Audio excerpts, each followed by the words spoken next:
Salam hangat untuk Anda, selamat datang kembali di pembahasan kita. Halo, senang bisa bergabung lagi. Hari ini nih, kita mau gali lebih dalam soal sesuatu yang mendasar banget, soal motivasi dan cara kita ambil keputusan. Kita bakal fokus ke konsep kriteria dari buku Words That Change Minds-nya Shelley Rose Jarvet. Iya, betul sekali. Sumber kita kali ini ya kutipan dari buku itu, yang menurut saya sih bagus banget ngejelasin gimana kata-kata tertentu itu bisa jadi kayak tombol pemicu di otak kita. Oke, nah misi kita bareng-bareng kali ini apa? Yaitu kita mau bedah, apa sih kriteria itu sebenarnya? Kenapa bisa kayak tombol panas emosional gitu? Dan gimana pemahaman soal ini bisa kasih kita keunggulan lah ya pas komunikasi atau coba ngertiin orang lain. Siap nih kita bongkar? Siap dong.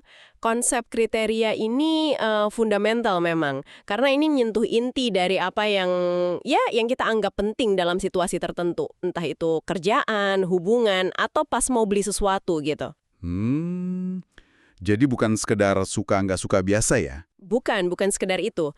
Kriteria ini lebih spesifik.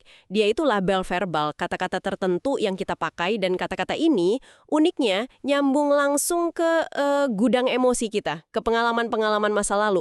Wah menarik, jadi kayak kunci gitu ya? Persis, kayak kita dapat peta lah buat ngerti kenapa dibalik pilihan atau reaksi seseorang. Oke. Kalau gitu, ayo kita mulai dari dasarnya nih. Menurut sumber kita, kriteria itu intinya apa sih? Intinya gini, kriteria itu ya kata atau frasa yang mewakili nilai atau standar yang penting buat kita dalam konteks spesifik. Coba bayangin aja kayak tombol panas pribadi gitu. Tombol panas ya? Kedengarannya kuat banget metaforanya. Maksudnya gimana tuh? Kata-kata ini punya muatan lebih gitu. Tepat, punya muatan lebih. Sumber kita ini, dia nekenin banget kalau kriteria itu bukan cuma kata di kamus. Tapi dia pemicu verbal. Sekali disebut, dia langsung bisa bangkitin memori, bangkitin emosi yang nyantol sama kata itu. Bisa positif, bisa negatif, tergantung pengalaman kita dulu. Oke. Biar lebih kebayang, ada contoh konkretnya nggak? Ada. Di buku itu dicontohin, ada orang namanya Simon. Nah, pas ditanya, apa sih yang penting buat kamu dalam pekerjaan? Dia jawab misalnya, tantangan. Terus memanfaatkan skill dan mengembangkan yang baru. Remunerasi baik, sama bekerja dengan orang. Nah, kata-kata ini, tantangan, remunerasi, itulah kriteria si Simon buat konteks kerjaan. Oh gitu. Jadi masing-masing kata itu punya arti dan rasa khusus buat dia ya? Banget. Punya bobot emosional dan makna personal buat dia. Itu intinya. Ngerti. Jadi kriteria itu kayak saripatinya lah ya dari apa yang kita cari. Nah, terus gimana caranya kita bisa ngungkapin kriteria ini? Baik di orang lain atau mungkin di diri kita sendiri juga. Prosesnya gimana tuh? Caranya, sebenarnya pertanyaannya cukup simpel tapi ampuh sih. Bisa tanya aja langsung misalnya, apa yang Anda inginkan dalam pekerjaan ini? Atau apa sih yang penting buat Anda soal rumah idaman misalnya? Atau bisa juga, apa yang harus ada sih menurut Anda? Kedengarannya to the point ya. Ada triknya nggak pas nanya? Atau hal penting yang perlu diingat gitu? Nah, ini dia nih. Ada satu prinsip krusial banget yang digarisbawahi di buku ini, dan ini mungkin awalnya kedengeran agak aneh ya. Prinsipnya, jangan pernah parafrasain jawaban mereka. Ah, jangan diparafrase. Kenapa gitu? Bukannya bagus ya kalau kita ulangin pakai kata-kata sendiri biar nunjukin kita ngerti? Justru itu masalahnya. Niatnya mungkin baik, mau mastiin pemahaman. Tapi parafrasa itu risikonya gede banget. Bisa aja kita malah ngilangin atau ngubah nuansa emosi yang nempel di kata asli buat orang itu. Oh, jadi kata aslinya itu penting banget ya? Penting banget. Misal dia bilang kriterianya fleksibilitas, terus kita bales, oh jadi maksudnya Anda pengen bisa ngatur jam kerja sendiri gitu ya. Kedengarannya mirip, tapi mungkin kata fleksibilitas itu buat dia ada rasa bebas, rasa kontrol, yang bisa jadi hilang kalau kita ganti pakai frasa lain. Oke. Jadi kuncinya presisi ya. Pakai kata kunci dia persis, plek ketiplek gitu. Nah, itu dia poin utamanya. Pakai kata kunci persis, itu cara paling efektif buat nunjukin kalau kita beneran dengerin dan paham di level yang lebih dalam. Ini ngebangun raport yang kuat. Raport itu apa tadi?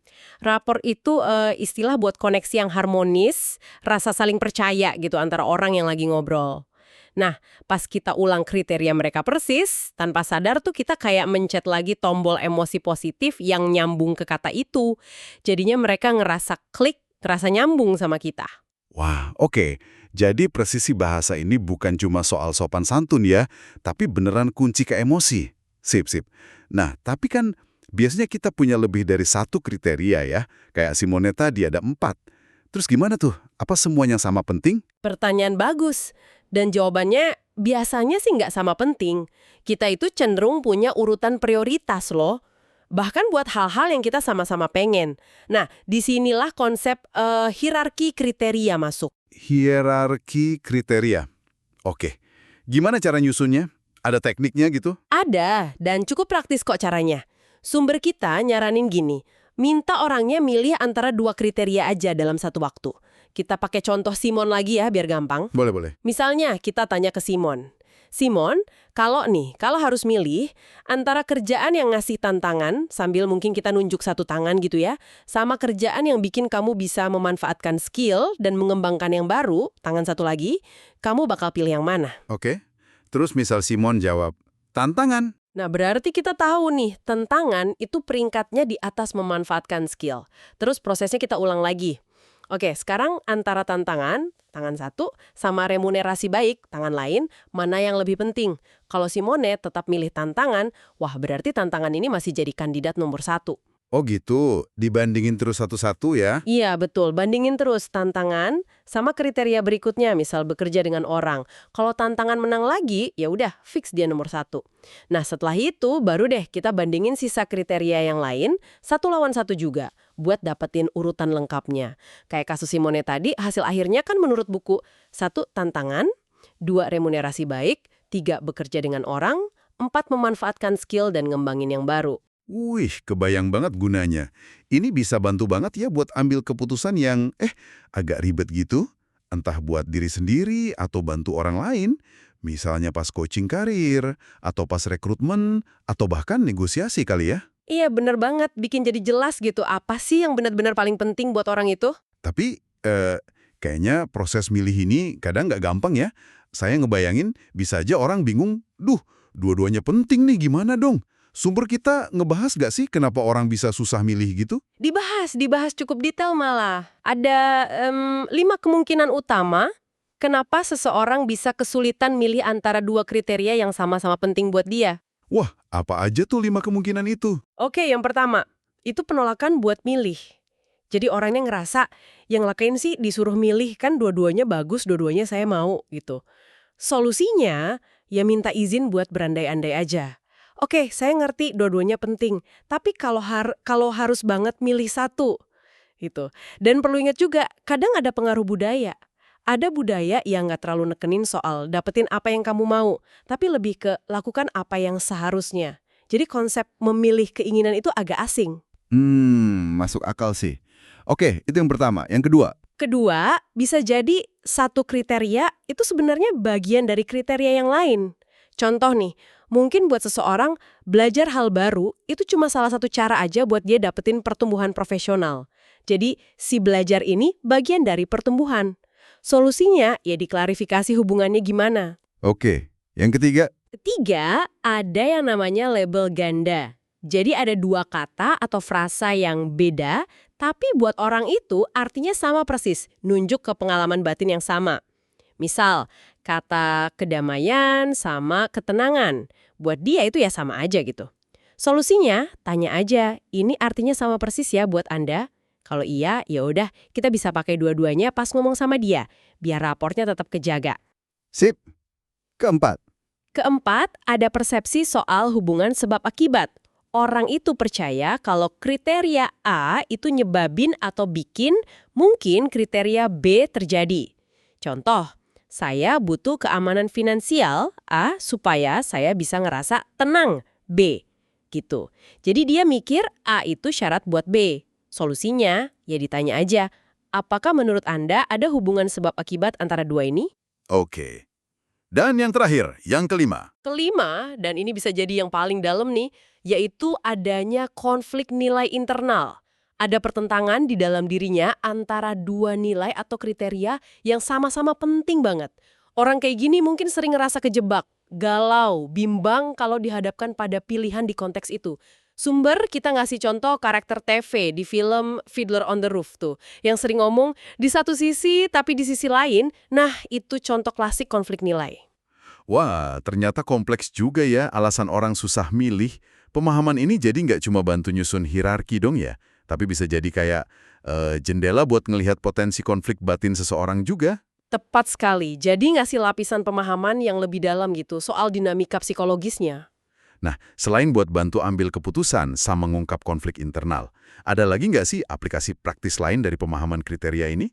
Kayaknya luas ya gunanya. Luas banget. Sumber kita nyorot beberapa area penting nih. Salah satunya penetapan tujuan atau goal setting.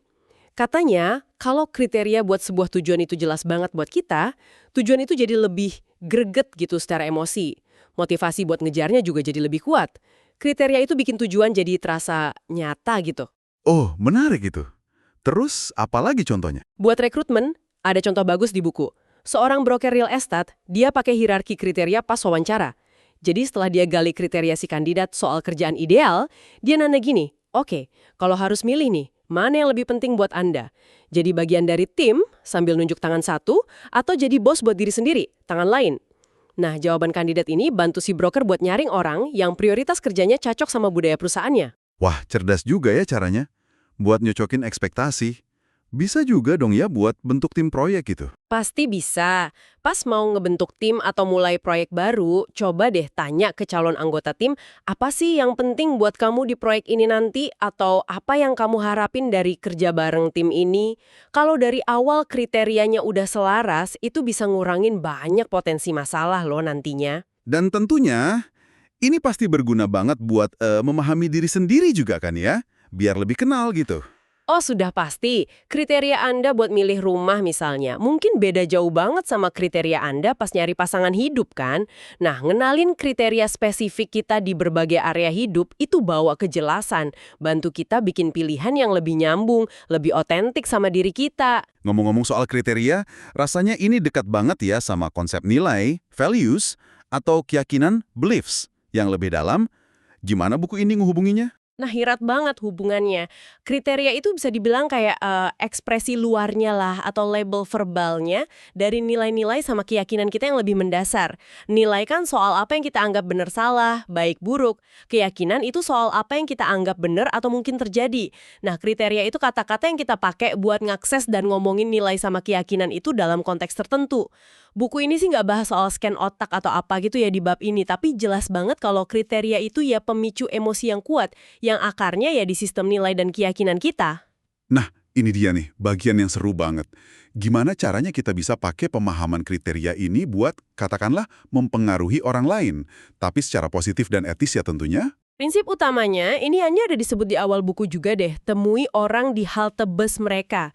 Maksudnya, apa? Sebelum kita coba ajak mereka ke tujuan atau ide kita, penting banget buat akui dulu, validasi dulu kriteria mereka.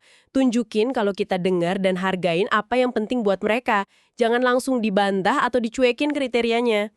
Oke, bisa kasih contoh nggak gimana itu diterapin di lapangan? Bisa. Sumber kita ngasih beberapa contoh bagus. Misalnya nih, si penulis buku mau ngusulin strategi marketing baru ke kliennya. Kliennya ini lagi pusing banget karena ngerasa bisnisnya, kurang traction, itu kriteria si klien. Nah, si penulis ini nggak langsung jualan idenya. Dia mulai emailnya atau omongannya dengan ngakuin dulu secara eksplisit kekhawatiran si klien soal kurang traction itu. Hasilnya, kliennya jadi lebih kebuka, lebih antusias sama proposalnya. Kenapa? Karena dia ngerasa didengerin dulu. Jadi ngakuin kriteria mereka itu kayak buka pintu gitu ya, buat ngobrol lebih lanjut. Bisa dibilang gitu. Contoh lain nih, pas dapat email kritik. Si penulis ini balesnya nggak langsung defensif. Dia awali dulu dengan ngakuin kalau ada benarnya juga dari sudut pandang si pengirim. Anda benar bahwa. Baru setelah itu dia kasih penjelasan atau klarifikasi. Katanya sih, respons kayak gini cenderung bikin balesannya lebih adem, lebih damai. Karena pengakuan di awal itu ngurangin potensi orang jadi defensif. Efeknya bisa kuat banget ya berarti. Bahkan katanya sampai bisa bikin orang tertarik sama kerjaan tanpa tahu detailnya. Iya, ada cerita menarik soal itu di buku. Si penulis ini pernah ngejelasin lowongan kerja ke seorang wanita, tapi dia nggak nyebut nama jabatannya apa, perusahaannya apa. Dia cuma fokus menjelasin gimana kerjaan itu bakal memenuhi kriteria-kriteria yang sebelumnya udah diungkapin si wanita ini sebagai hal penting dalam kerjaan impiannya. Misalnya dia bilang, di sini Anda bakal dibutuhin banget kontribusinya, hasil kerja Anda bakal dihargai, Anda punya otonomi buat ngatur cara kerja, jam kerjanya juga jelas. Si wanita ini langsung bilang minat. Gila, keren banget. Tapi pasti ada sisi hati-hatinya juga dong ya. Nggak bisa sembarangan pakai ini. Penting banget ini. Ada peringatan keras nih di buku. Kalau kita mau pakai kriteria seseorang buat nebujuk atau ngeyakinin dia, kita harus benar-benar yakin kita bisa menuhin janji yang nyangkut sama kriteria itu. Ingat, kriteria itu kan tombol panas emosi.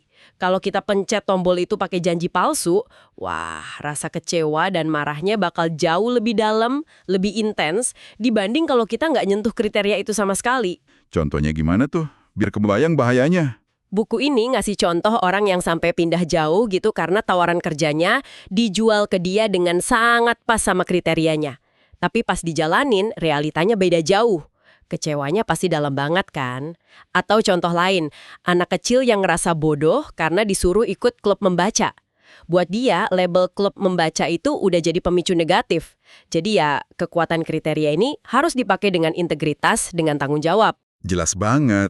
Nah, pastinya pemahaman kriteria ini kepake banget ya di dunia sales dan marketing. Gimana tuh penerapannya di sana? Fundamental banget. Gimana caranya kita bisa jualan efektif kalau kita nggak tahu apa sih yang sebenarnya penting buat calon pembeli kita? Apa tombol panas mereka yang bisa kita sambungin ke produk atau jasa kita?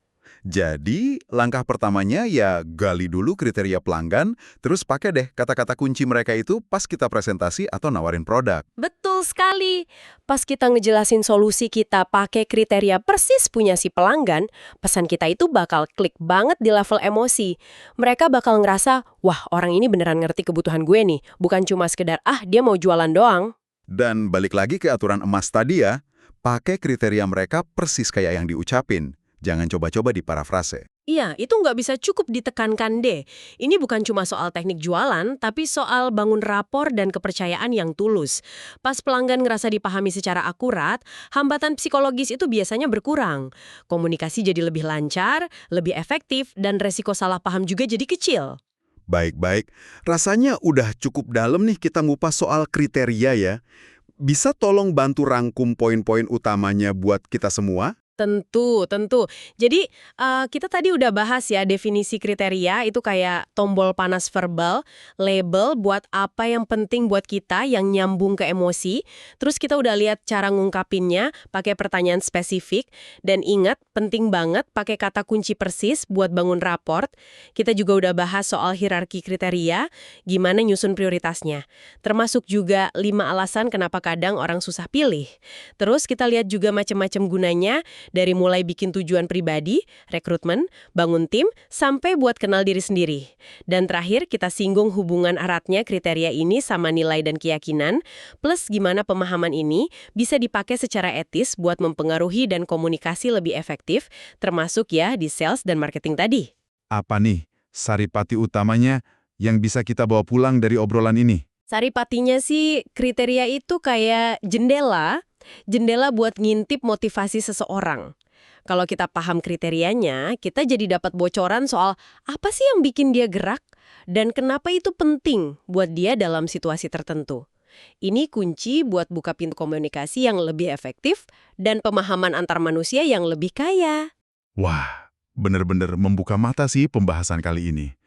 Ini bisa ngubah cara kita dengerin orang dan ngobrol sehari-hari loh. Jadi lebih peka gitu sama kata-kata kunci yang dipakai orang lain. Iya, semoga pemahaman ini bisa memicu kesadaran baru ya buat kita semua. Nah, sebagai penutup nih, ada pertanyaan kecil buat Anda renungkan. Coba deh pikirin, di salah satu area penting hidup Anda, entah itu karir, hubungan, atau keputusan besar lainnya, kira-kira apa ya satu kriteria tersembunyi yang tanpa sadar sering jadi kompas utama Anda? Terus, coba pikirin juga, satu orang yang sering banget interaksi sama Anda. Kalau Anda bisa nebak atau identifikasi satu aja kriteria kuncinya dia, kira-kira gimana pemahaman itu bisa ngubah cara Anda ngambrol sama dia? Pertanyaan reflektif yang bagus tuh buat dibawa pulang dan dipikirin. Oke deh, terima kasih banyak udah nyimak penelusuran mendalam kita kali ini. Semoga ada wawasan berharga yang bisa diambil ya. Sampai jumpa di pembahasan kita berikutnya.